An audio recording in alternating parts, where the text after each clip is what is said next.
Greenland is a place that does not shout for attention, yet it commands it silently, like a giant sleeping beneath ice and sky, watching humanity rush forward while it remains anchored in deep time. When most people hear the name Greenland, they imagine endless white emptiness, a frozen nothing at the top of the world.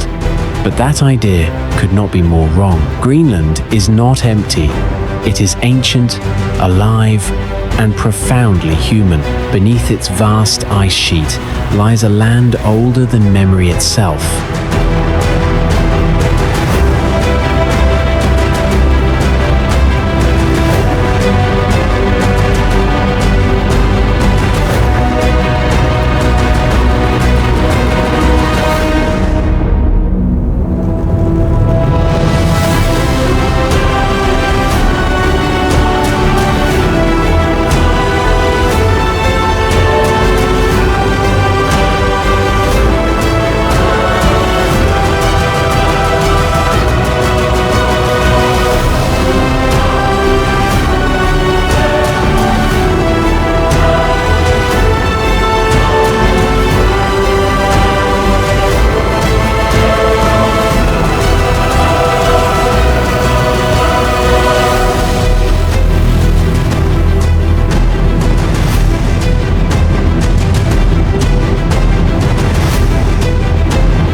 A place where mountains were formed before trees learned how to grow, where silence carries more weight than sound, and where survival has shaped culture more deeply than any empire ever could. Greenland is not merely a destination, it is a test of perspective. Here, the rules of modern life feel fragile, even temporary, against the permanence of glaciers that have survived countless climate cycles, extinctions, and revolutions. To travel through Greenland is to confront questions most places never ask you. How little do we truly need? How powerful is nature when untouched? And how small are human ambitions when placed against an ice cap that holds enough frozen water to reshape the planet's future? This is not a story of luxury or convenience. This is the story of endurance, adaptation, and identity, carved from ice, wind, and ocean. Greenland does not invite you in easily, but once it does, it never truly lets you go. Greenland sits at the crossroads of continents, oceans, and history. Suspended between North America and Europe, Arctic ice, and Atlantic waters, ancient indigenous traditions, and modern geopolitical ambition. Though politically connected to Denmark, Greenland is geographically and culturally its own world entirely. Covering more than 2 million square kilometers, it is the world's largest island, yet home to fewer than 60,000 people, making it one of the most sparsely populated places on Earth. Nearly 80% of Greenland is buried beneath a colossal ice sheet, a frozen giant that defines everything from climate patterns to settlement locations. Along the edges of this icy heart, life clings to narrow coastal strips where fjords cut deep into the land, and the sea provides both sustenance and connection. Towns are not linked by roads, but by boats, planes, and sled routes, reinforcing a sense of isolation that has shaped Greenlandic society for centuries. In Greenland, distance is not measured in kilometers alone, but in weather, daylight, and survival conditions. This is a land where modern technology exists beside ancient knowledge, where smartphones share space with seal hunting traditions, and where global politics now look northward with increasing interest. To understand Greenland is to understand how geography dictates destiny, and how humans adapt not by conquering nature, but by learning to live within its limits. Greenland may seem remote, but its importance to the world has never been greater. As climate change accelerates, Greenland's ice sheet has become one of the most critical indicators of Earth's future. Every year, billions of tons of ice melt into the ocean, contributing to rising sea levels that threaten coastal cities thousands of kilometers away. What happens in Greenland does not stay in Greenland. Its glaciers are global storytellers, recording centuries of atmospheric history in layers of ice, while simultaneously acting as warning signals for humanity's impact on the planet. Beyond climate, Greenland has also emerged as a strategic prize in global geopolitics. Its location makes it vital for Arctic shipping routes, military positioning, and access to untapped natural resources, including rare earth minerals crucial for modern technologies like electric vehicles and renewable energy systems. Major powers watch Greenland closely, not because of what it is today, but because of what it may become tomorrow. Yet amid this growing global attention, Greenland's people face a complex challenge: how to balance economic opportunity with cultural preservation, environmental protection with development, and autonomy with external influence. Greenland is no longer just a frozen frontier. It is a mirror reflecting the world's ambitions, anxieties, and responsibilities. This journey through Greenland is not about ticking landmarks off a list or chasing postcard views, although beauty here is overwhelming and unavoidable. This is a documentary about understanding a place on its own terms. Travel in Greenland is slow, dictated by weather and light rather than schedules and convenience. The sun may not rise for months in winter, and in summer it may never set, reshaping human rhythms in ways few outsiders truly understand. Villages feel less like destinations and more like living conversations between people and their environment. Every building, every fishing boat, every path through snow exists for a reason rooted in survival. Greenland teaches travelers patience, humility, and attentiveness. It asks you to listen to the wind cutting across the tundra, to the cracking of icebergs carving into the sea, to the quiet resilience of communities that have thrived here for thousands of years. This documentary will move through Greenland's deep history, its vibrant culture, its breathtaking landscapes, and its fragile yet evolving economy. Not as separate chapters, but as interconnected threads of one enduring story. Because in Greenland, nothing exists in isolation, not the land, not the people, and certainly not the future. To truly understand Greenland as it exists today, we must travel backward, far beyond modern borders, colonial claims, and climate headlines, into a time when survival depended entirely on knowledge passed down through generations. Greenland's story begins long before it had a name recognizable to the outside world. Long before Europeans ever saw its shores, indigenous peoples mastered the Arctic environment with astonishing precision, reading ice, animals, and weather with an intimacy modern science still struggles to replicate. The land we see today carries the echoes of these first inhabitants, etched into hunting routes, oral traditions, and cultural memory. Greenland's history is not one of empires rising and falling in rapid succession, but of endurance through adaptation. Every wave of settlement, every moment of contact with the outside world reshaped Greenland in profound ways, sometimes violently, sometimes quietly, but always permanently. As we move into Greenland's ancient past, we begin to see how isolation forged strength, how nature shaped belief systems, and how survival itself became a cultural identity. Greenland's history is not just about what happened here.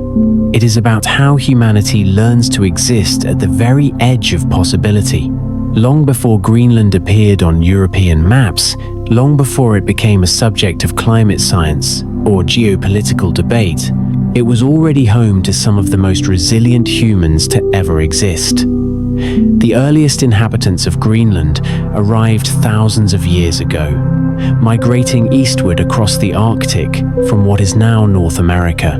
These early Paleo-Inuit cultures, including the Sakak and later the Dorset people, followed animal migration patterns across frozen seas, navigating a landscape that offered no mercy to those who misunderstood it.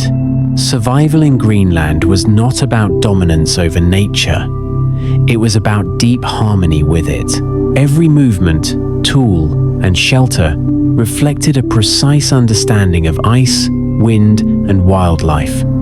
The land dictated life, and mistakes were fatal. Archaeological remains reveal a people who mastered stone tools, bone implements, and seasonal movement with astonishing efficiency. They lived in a world without metal, without written language, yet possessed knowledge refined over generations that allowed them to endure extreme cold, darkness, and scarcity. Greenland's earliest cultures vanished mysteriously, likely due to climate shifts or resource depletion, leaving behind traces that still surface from melting ice today, silent reminders that even the most adapted societies are vulnerable to environmental change. Around 1,000 years ago, the Thule people arrived in Greenland, ancestors of today's Inuit population, bringing with them revolutionary technologies that transformed Arctic survival. Unlike earlier cultures, the Thule mastered dog sleds, kayaks, and large hunting tools designed specifically for whales, an innovation that provided massive food and material resources. This marked the beginning of a cultural continuity that still defines Greenland today. Inuit society was built around cooperation, storytelling, and communal survival. Knowledge was passed orally, embedded in myths that explained weather patterns, animal behavior, and moral values essential for life in the Arctic. Spiritual beliefs were deeply intertwined with nature. Animals were not simply hunted, but respected as spiritual partners in survival. Every part of a seal or whale was used: meat for food, blubber for fuel, bones for tools, leaving no room for waste. Social structures emphasized sharing over accumulation, because hoarding in a harsh environment could threaten the entire community. Even today, Inuit identity remains inseparable from the land and sea, despite centuries of external influence. Greenland's modern culture is not a relic of the past. It is a living continuation of one of humanity's most successful adaptations to extreme conditions. While Inuit culture was flourishing, another chapter of Greenland's history unfolded from the south. Around the year 985, Norse settlers led by Eric the Red arrived from Iceland, establishing farming communities along Greenland's southwestern coast. They named the land Greenland, possibly as a marketing strategy to attract settlers, though the coastal fjords offered limited arable land during a warmer climatic period known as the medieval warm period. The Norse brought European agriculture, Christianity, and a worldview rooted in land ownership and trade with Europe. For centuries, Norse settlements survived by farming, hunting seals, and trading walrus ivory, a prized commodity in medieval Europe. Yet their existence was precarious. As the climate cooled during the Little Ice Age, crops failed, trade routes collapsed, and isolation deepened. Unlike the Inuit, the Norse struggled to adapt their way of life to harsher conditions. Their reluctance to adopt Inuit hunting methods, combined with environmental stress, ultimately led to their disappearance. By the 15th century, Norse Greenland was abandoned, leaving behind stone ruins that still dot the landscape. The collapse of the Norse settlement stands as one of history's most powerful lessons. Adaptability determines survival, not technological superiority. In Greenland, history is not only written in stone and ice, it is spoken, sung, and remembered through generations. Inuit oral traditions preserve centuries of experience, embedding practical survival lessons within myths and legends. Stories of sea spirits, tricksters, and animal guardians are not mere folklore. They are cultural frameworks that teach respect for nature, humility, and balance. The Arctic environment leaves little room for arrogance, and Inuit mythology reflects that reality. Shamans, known as Angakut, served as mediators between the physical and spiritual worlds, guiding communities through illness, conflict, and environmental uncertainty. These belief systems fostered resilience and social cohesion, reinforcing behaviors essential for survival. Even today, Greenlandic art, music, and storytelling draw heavily from these ancient traditions. Modern Greenlanders navigate smartphones and global media while still carrying ancestral narratives that define their identity. The ice itself is a storyteller, preserving tools, bones, and dwellings beneath its surface, only to reveal them centuries later as climate change accelerates melting. Greenland's past is not buried. It is resurfacing, reminding the world that history, like ice, can remain silent for millennia before demanding attention. As Greenland moved through centuries shaped by indigenous knowledge and Norse ambition, the arrival of European colonial powers would forever alter its trajectory. The age of exploration transformed Greenland from a distant frontier into a strategic asset, claimed, mapped, and controlled by outsiders with little understanding of its people or environment.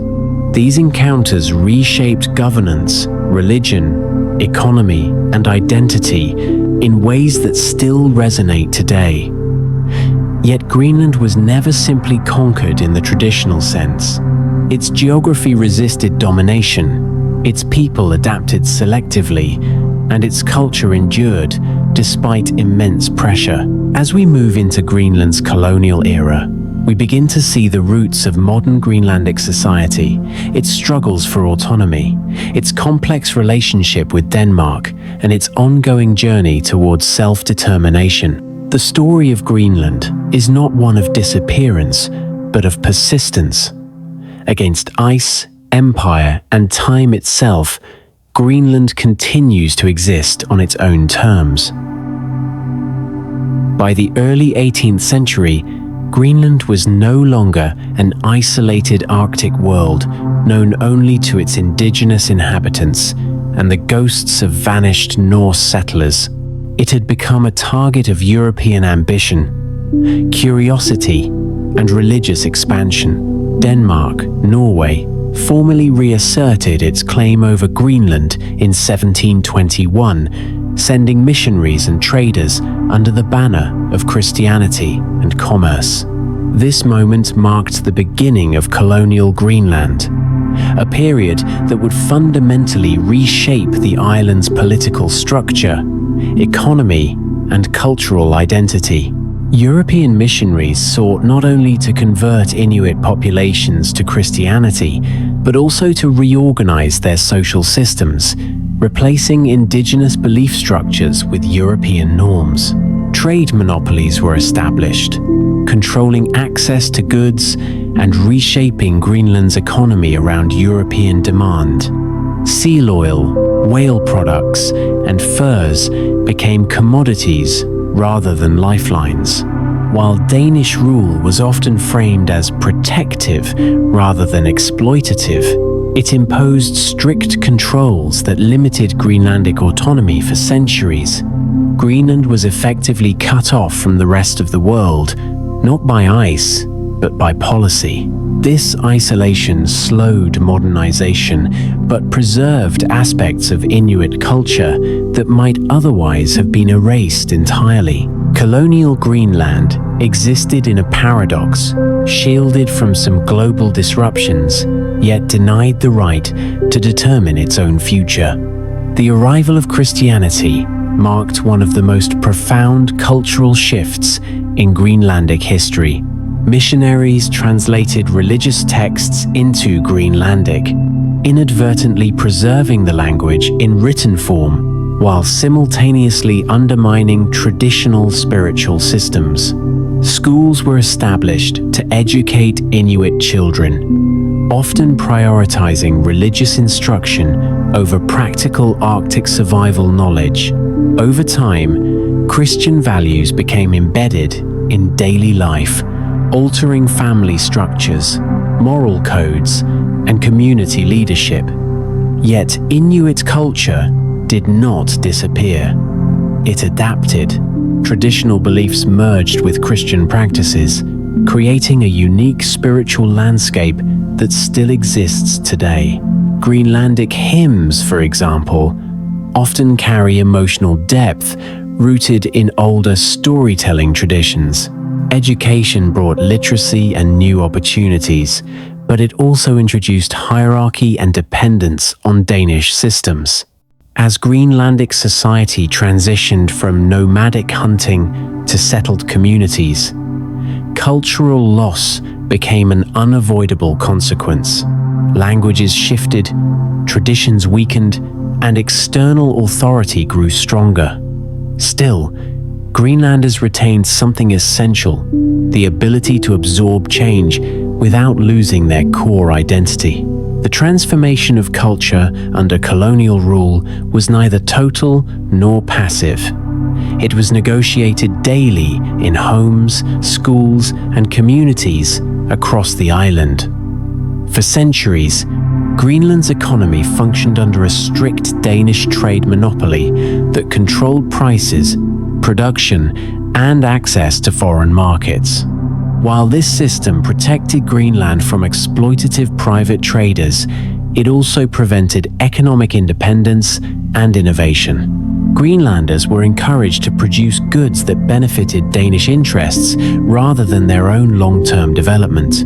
Fishing, hunting, and later mining were tightly regulated, ensuring profits flowed outward rather than staying within local communities. The monopoly limited exposure to global markets, leaving Greenland economically dependent on Denmark for food imports, manufactured goods, and administrative support. This dependency created stability but stifled growth. Infrastructure development was slow, industrialization minimal, and entrepreneurial opportunities scarce. The trade monopoly reinforced a paternalistic relationship in which Denmark positioned itself as guardian rather than partner. Over time, this economic structure shaped Greenland's modern challenges: high living costs, limited employment diversity, and reliance on government subsidies. Yet, it also prevented the kind of rapid industrial exploitation seen in other colonized regions. Greenland's environment remained relatively intact, preserved by policy rather than intention. The legacy of the trade monopoly still influences Greenland's economic debates today, especially as the island weighs independence against financial security. World War II marked a dramatic turning point in Greenland's relationship with the outside world.